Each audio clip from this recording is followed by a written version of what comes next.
first of all, I thank you all for being here this morning. I know that it's not easy sometimes to get up and be somewhere at 7 o'clock in the morning, so we're grateful that you're all here and taking time out of your busy days, at least to start it with us this morning.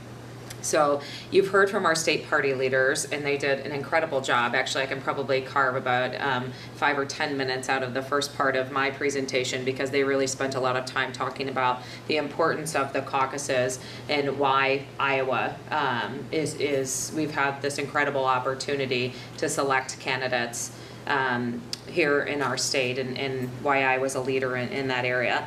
Kyle talked a little bit about what I want to cover today, which is why the Iowa caucuses are so important, sharing with you a little bit about the Partnership for Better Health and what we are doing right now to in the caucus process. I want to talk to you about what you can all be doing right now as we prepare for the caucuses and go into that January date, having access to the presidential candidates, as well as understanding the importance of healthcare in this election cycle. So before I get started, does anybody have any questions? Okay. So the Partnership for Better Health and the 2012 caucuses, as you heard from our party leaders, Iowa's first in the nation caucus status. We're looking at January 3rd right now, and hope that doesn't move any closer. I think we heard from both of them today that probably will not be the case, that's probably where we're going to be. Iowans really do have the opportunity to frame the debate on important national issues, including healthcare. The caucuses really have provided Partnership for Better Health the opportunity to engage presidential hopefuls in the last election cycle, and I'm going to talk about some of the successes that we were able to have as a result of engaging in the caucuses. It really is an excellent opportunity to get involved, to ensure that the issues that you care about are delivered to our policy leaders. One of the things I hope you take from today is that it truly is a skill set that we're talking about here. The caucus as a process, but then the things that you can engage in, the activities in and of themselves, are something that you can do regardless of the issue that you want to take out there, that it really is a skill set that you can learn to do. Has anybody, or tell me or show me by a show of hands, those of you that have participated in the caucuses before? All right, so we have about half of the room. Any issues outside of healthcare that you have engaged candidates on? Oh. Tell me what it is. The environment. Okay, the environment. Anything other than healthcare? Education. Both of those are leading issues. As you look at what the candidates are generally talking about, and they kind of have their stump speeches on the issues, education is definitely an issue. Healthcare, the economy right now is a leading issue. The environment definitely is one that was a major issue in the last election cycle.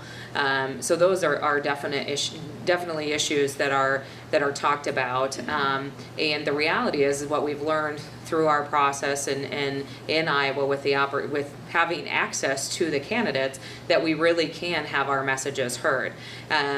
Mickey Sandquist with the American Lung Association is here today, and it's really interesting. Mickey, I don't know, were you involved in the caucuses before the last election cycle? No. And so I called Mickey on a couple different occasions, and not only she, but her husband also engaged and went out to events with candidates with us, and it was an incredible opportunity. Not only do you realize that you have access to these people, not only can you walk up to them and shake their hand and actually have a conversation, which I did.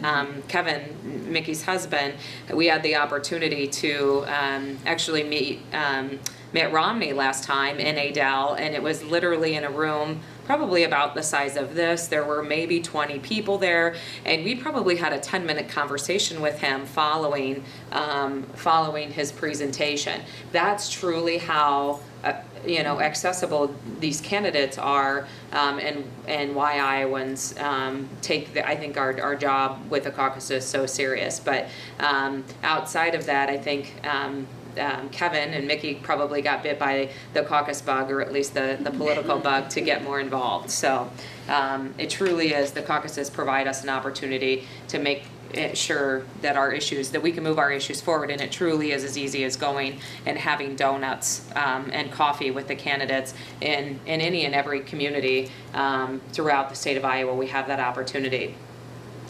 I don't think I can express or say anything more than our party leaders did about the importance of the caucuses.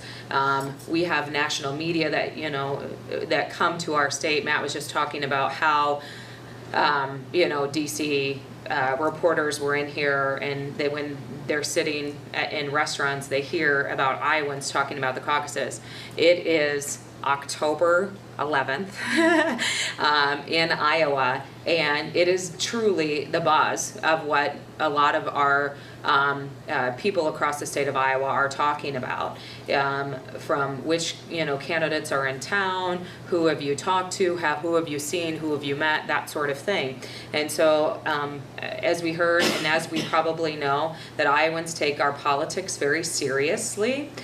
We are an ideal state, not only of size and demographics, to vet political candidates, and I say this, really anybody can run for president in Iowa, and Matt said that by anybody can get their name thrown in the hat, and you can actually go and support any candidate, really, especially in the Republican caucus cycle, because you write the person's name on a ballot, like Chairman Strawn talked about.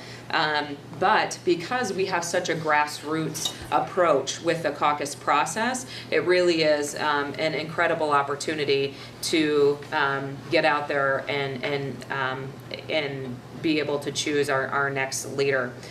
We take pride in our status in Iowa, as you have seen both of them defending our caucus, our first in the nation caucus status.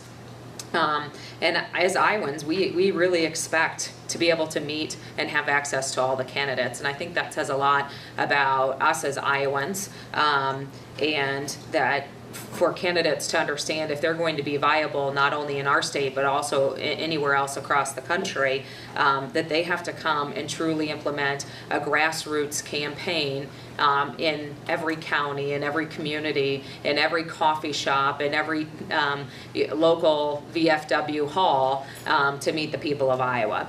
And so because of these things, Iowa is in an incredible position, not only what it does, I think also for the economy of our state, which is an incredible opportunity for us to have these people coming through, not only them, but I think about the straw poll the Republicans held in Ames in August, the economy boost that provided not only to the Ames community, but also, we had national media from across the country. We had bands and and public figures and entertainers that came to our state. Again, pretty open access to those people and those opportunities. So I want to talk a little bit about the history of the Partnership for Better Health.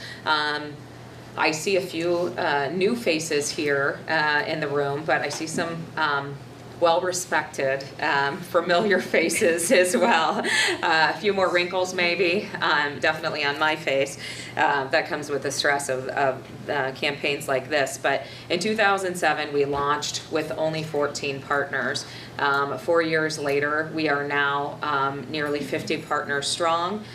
We started as a caucus project, as Kyle talked a little bit about, and we connected with all 2008 candidates in Iowa. PBH advocates attended over 500 candidate events to ensure that our Invest in Health, Save on Healthcare message was heard, and that healthcare became a major component of every candidate's campaign. I'm going to talk about our message here in just a little bit, but as a result, 2 of our 3 core messages were embraced and I think truly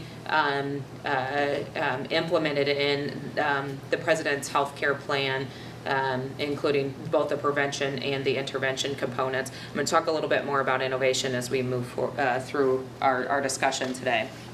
So I wanted to just throw up here, you can see the logos of all of our, I think this is nearly all of our partners, I don't know, but it's just absolutely amazing to look at this slide and see all of these different types of organizations, not only health, but business and healthcare systems and different types of organizations, including AFSCME and groups that represent the aging and caregivers and all of those different organizations that have come together and said, at the end of the day, we need to make sure that healthcare continues and healthcare reform continues to be a major priority for presidential hopefuls in our state. And not only that healthcare continues to be a major issue, but that they embrace and understand the importance of the triple solution.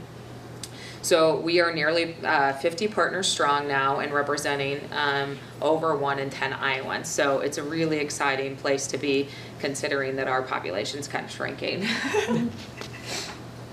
So what has PBH been up to? And I think, you know, you might say we've had great success, but what are we doing now in this election cycle? And so in addition to the caucus resolution, which is in your packet, and hopefully you've seen there, and the grassroots outreach to the candidates, which I'm sure Kyle's called you all on one occasion or another to ask you or invite you out to talk with one of the candidates why they're in town. But we're also engaging in a variety of activities and strategies to engage not only the candidates, but their staff, which actually a lot of them don't have incredible staff in the state of Iowa like they did in 2008, but they do have incredible key opinion leaders across the state, a lot of state legislators, a lot of folks that are involved in politics in their community levels are people that we have more access to this time. And we're engaging them to drive the triple solution home and continue to ensure that they understand the purpose of our message and the way to effectively reduce the human and financial burden of chronic disease in our country. And so, you know, meetings with the candidates and the campaign, so we've started that process. You know, outreach to the media, and one of the things that we're doing right now with that is we have a patient-centered handbook that we created, and all of the organization folks got it. It's an incredible piece. We're also sharing with the media as well as the candidates and our congressional leaders here in the state of Iowa to understand the burden of chronic disease. And so that's been received really well. And then one of the things that we're preparing for and getting access to the candidates as they come in to the state of Iowa is actually hosting some forums, and Des Moines University is one of our partners as well. And so we're hoping to be able to do again the healthy discussions forums that we did the last election cycle, where the candidates come in and talk specifically about their health care plan. So we're hoping to be able to implement those yet this fall as the candidates are coming through the state of Iowa. So our message. Most of you are very familiar with the triple solution, and if you're not, hopefully you become very familiar with the triple solution. But one of the things that always seems to amaze me is that the candidates and even the staff of these campaigns do not know and understand that chronic disease is the largest driver of our healthcare costs. 3 out of every 4 healthcare dollars being spent on chronic disease. When we tell them, they are flabbergasted generally, that they just truly don't understand those numbers.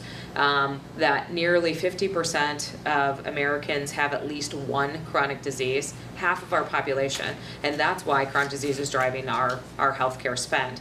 And so one of the things we obviously go in and talk to them about is, in order to reduce healthcare costs, and believe me, we've been in this discussion for years, decades, since I've been doing this type of work. Healthcare continues to be a discussion, and that discussion has evolved over time. But if we're really going to reduce it, we have to address chronic disease. If we fail to do something about chronic disease in this country, we are not going to be able to reduce our healthcare spend. I don't care what plan you implement. who has access to what. Until we address chronic disease, we will not see a reduction in our healthcare spend. And we believe the way to do that is through the triple solution, which is prevention, intervention, and innovation.